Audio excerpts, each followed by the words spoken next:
When we removed the front bumper here, we found a little hidden damage underneath there. So we gotta get after this next. And we've got, this is all pushed in here, and this is all pushed in here. So I have to do a little cosmetic surgery here, and I'm probably gonna be removing, because I don't have the ability to kind of pull this back and straighten it all out. So we're gonna be removing some metal here, try to get it back to where it's supposed to be, and fix that up. So we just chopped out all the crinkle out of here and get it back to, we'll clean this off here nice and smooth. But first we want to try and get our metal back into shape where it's supposed to be. But we just cut it off here right now, rough cut. And there's the pieces laying on the ground there. Get that out of the way. We'll try and shape this back to where it's supposed to be. And then probably make some kind of clean cut in here with a new piece of metal, and then we'll tack that in place again. What I ended up doing was I just removed the metal altogether, because I feel that you're never going to be able to straighten that while it's on the vehicle. So I cut the top piece off, and then I cut this portion off here, and got it on the workbench there, try to straighten it out as good as we can get it. And I just wanted to show you with this. So if we line up these holes here, that last one. So if we line up these holes, you can see how far out that is right there. So that's kind of what I'm talking about, where I think you'd be fighting yourself pretty hard to try and straighten this all out while it's on the vehicle. So I think you have to find the pieces you need to cut, remove it, straighten it, and then we'll tack it all back in when we get to that point. So we straightened that piece, this piece, we straightened up this piece here. We're kind of working on this part, and as you can see in here, this is all bent up in there. And again, I don't think you're going to get that straight on the vehicle. So I'm going to go after these tacks here where it's tacked on, and try and remove this whole piece, clean it up, straighten it out, and then we'll put it back on.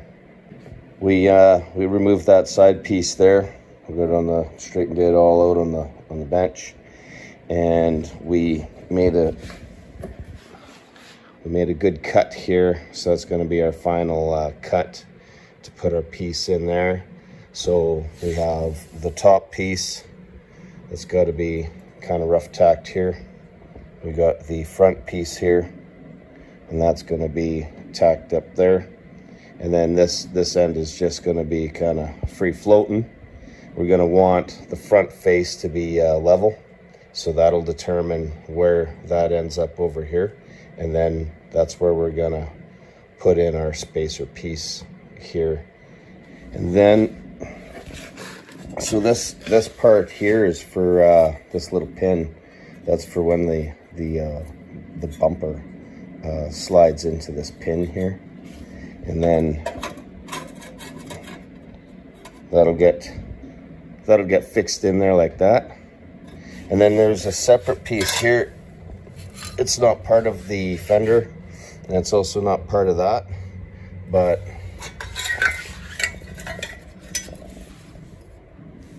it kind of goes on. It'll kind of go on like that, where it bolts here, and then this 90 bolts in there. So that means that I bent that back too far, so I got to fix that so those line up. And then the rest of these holes. The rest of these holes on the side here, they're for bolting it onto the fender. And I do believe this one here is for bolting the the bracket in behind the grill. And so I don't know, I might I might end up making a new piece of metal here. It's pretty rotted out. Just tacking on this front piece here.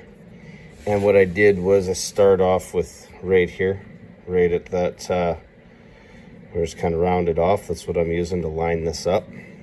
and then I work my way from there. So I'm not trying to line this up. I line it up from the bottom. I'm just doing the front face right now, because if you can see in behind there, we have that gap. So right now this is straight all the way across, but in fact on this side I've got a little tool here. If I put my little angle finder on there, that actually shows that this is on an angle. So once I set my angle with the tool here, then I'm going to push that in now, and then what I'll do is I'll tack it in from the bottom, and then just tacking this all together, and then once this is in place, then we'll tack the top piece on, line it up. We pulled that inside in there, we got our angle that we wanted on here, and then I just seam welded this because there's no reason why not to. We've achieved what we wanted to achieve. So we've got that welded bottom. On the side I've left a spot there, and now we need to fit our piece in here, and I'll do the same thing. I'm going to start at this curve here. I'm going to line that up. That's what I'm going to start with. So get that lined up, I'll work from there, and then I'm going to work my way out, and then I'm going to have to pull this in to match up. I'll have to find my sweet spot here, and I'll have to pull this in.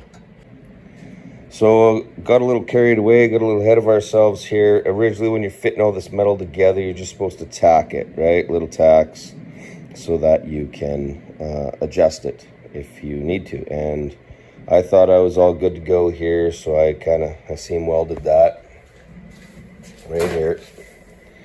So I just went through, I welded that, thought I was good with this, but I'm not. So started tacking this down. Start with the rounded part here. That's what I'm using to start lining it up, and then I work my way out from there. And as you can see, this is up too high. So at first I thought, well, maybe it was, you know, this has to kind of like, this edge here would have to like tilt up, right, to line it up. So that's where you got to start taking some measurements and figuring out what's the problem to fix it. So basically I took a measurement on the other side, and I measured from here to here. And then I also measured from basically the floor to the bottom, right? Reference measurements. I'm taking all these different measurements to try and figure out where it has to be tweaked and adjusted. And as it turns out, I'm out 1/4 of an inch, which ends up being pretty much the difference from here to here. And this has to go down, and all my measurements say that this has to be increased by 1/4 of an inch, and the distance from the floor to here has to be reduced by 1/4 of an inch. So that means that we gotta grind this off here and kind of break this free again. I won't do it, touch the bottom, but break this free, and then we'll be able to move that down, tack everything into place, and then once we've measured and we're satisfied, then we can start seam welding. But that was my mistake. You're not supposed to do any seam welding until you fit everything together, and then complete weld. So, and also too, when you're welding a full bead like this, it will distort the metal, even though that you're trying to cool it down all the time, right? So live and learn. We got a little backtracking to do here to get back to where we need to be. We made that correction here where we ended up bringing this down. So after we made our slice, you see that the gap is wider at the top than it is at the bottom, because we kind of like pushed it over this way to bring this corner down. And then we got everything tacked up the right way this time. We don't want to do any finish welding until we've got everything fit in place proper.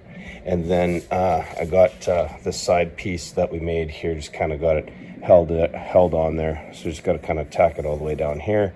And then I drilled some holes so that we could, like, same as the factory, do some spot welding for these ears that are in here. And that'll take care of that until it's time to put on our piece here. We'll have to fit that back on here and then tack that in place. We got our side piece all tacked in here, all the way down. Just run a bunch of tacks all the way down here. Tacked up our spot welds on there. And so now we should be ready to do the finish welding on this. Here's the finished result. We've welded our bead all the way along where we cut it, down to the bottom and underneath, and then along the side here. And I could fill that in too. Just get a little piece of metal and kind of stick it in there while you're tacking that in to fill in the space. Might do that, I don't know. And because this isn't like on the exterior of the vehicle or whatever, I could just leave the weld the way it is. But if a person wanted to, they could grind that smooth too. All of this, grind it all smooth and make it look good, but it's not necessary because it's going to be in behind the bumper.